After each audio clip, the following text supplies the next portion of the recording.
Okay, that was the ordeal. It is 1:40. It has taken me, I really don't know what time I came out here, but I gotta tell you, and I know if any of y'all watching this have dealt with bees or know someone who has, maybe, you'll know that, and I've heard them say that, but you don't know something, fully know something until you experience it yourself. But the bees were not on my program. Like, they did not watch my videos, obviously, because they did not follow the script. um, JD was going to film for me, so he was sitting out there. I've got a, let me walk closer here. I've got one of those little camping chairs right there. You see it?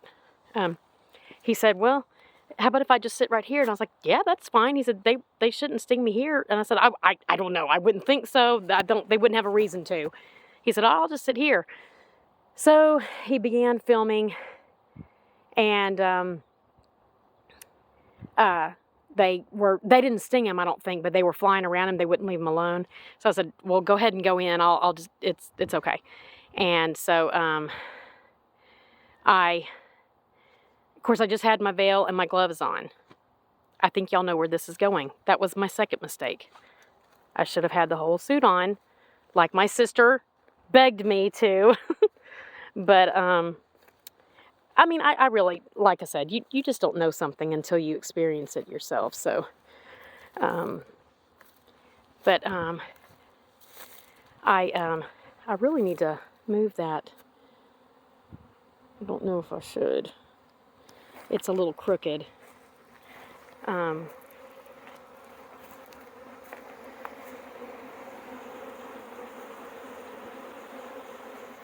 think that's okay now. See, I did that with a bare hand. I wasn't being unwise. I would just thought I wasn't messing with them again, so they wouldn't bother me. And they didn't, but I think I'm going to back up just for, actually, let me just zoom here. You see them all there on the bottom board. And in the nuke, I'm just going to leave that there. I actually do want to ask, let me back up because there's a bee flying around me. I do want to ask from an experienced beekeeper how long to leave that open nuke out there. I don't have a truck right now to put that in the back of. But anyway, yeah, so I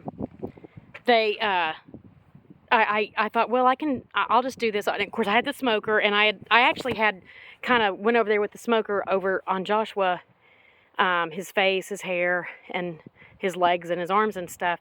And I also smoked my veil and my gloves. But anyway, so after he went in the house, I was like, well, I'll just do this, whatever. I had my hive tool and everything.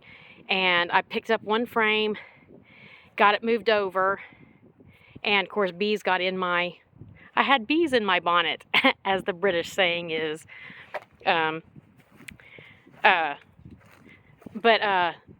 they got up in my hood, my veil, because I just had my veil on. I didn't have it wasn't attached to my suit. I didn't have my suit on.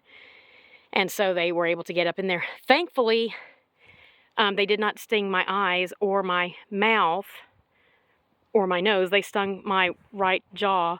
And I think one stung my neck, though. That doesn't hurt. The one on my jaw is hurting a little bit, but it's not, I mean, it's not bad at all. It's just the matter of not, so I was running from my hive, threw my veil off, and was running, kind of beating my head with my veil, and finally got around to the front of the house, and they stopped, following me. So I went in the house. Of course, I took my veil off, my gloves, went in the house, collected my thoughts, and decided that I was going to be smart and put my suit on. So I did. It took me a while to attach the stupid hood to it because, of course, I had taken the hood off.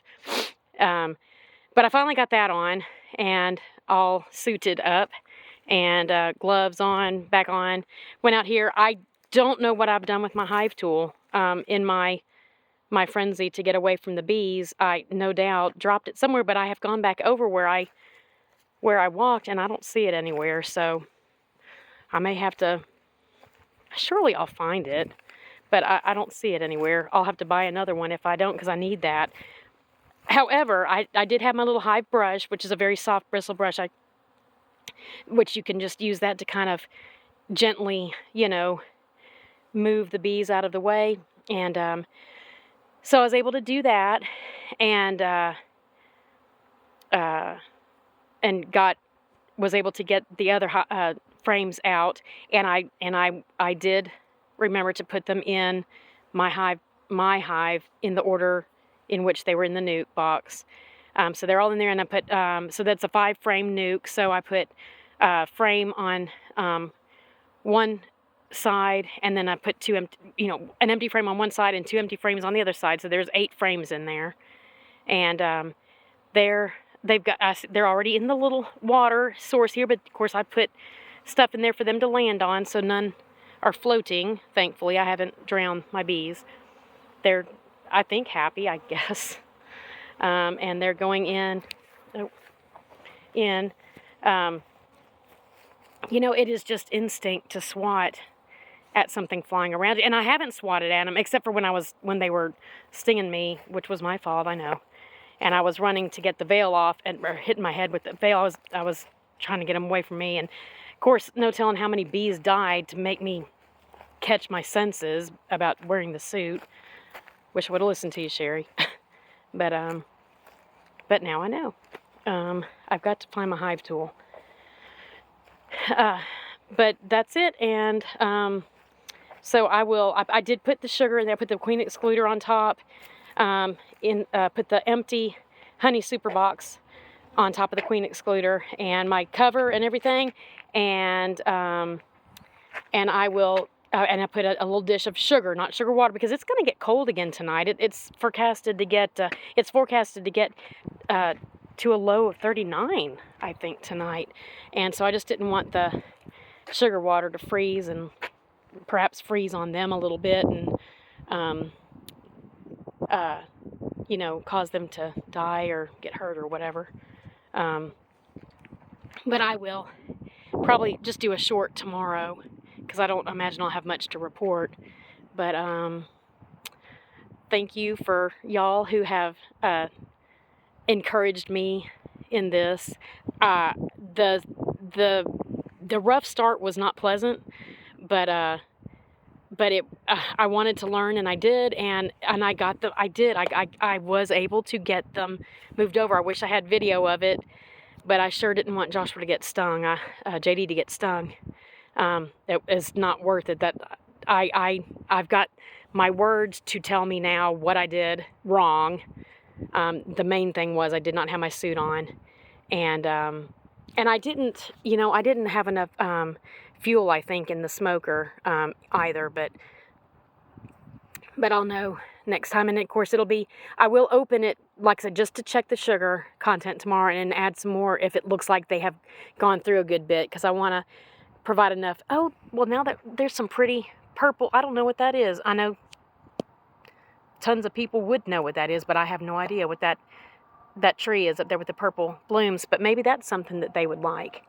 But anyway, until they find enough source to feed them, I will provide sugar for a little bit, and then in a little bit I'll add the frames to my honey super, and then I will be checking to see if they're producing honey. Of course, in my my foolish start, I could have lost my queen. I don't know. She's in there. She was in there somewhere. And I had the nuke box open because I wasn't thinking. I was just thinking, get away from them, stinging me, and so the box was left open. I had already transferred one frame anyway, so she could have been on that frame and she could fly away. It's not probable, I don't know, that she would fly away, but she sure could have, and I won't know until next week when I check, because next week I'll be checking to see if there are eggs in the brood box, and even then I might not. Well, yeah, I'll know. I mean, if there are no eggs, then she has not laid, and she's probably not there. but I'll find out. Anyway, catch me next time, y'all. Thank you. Later.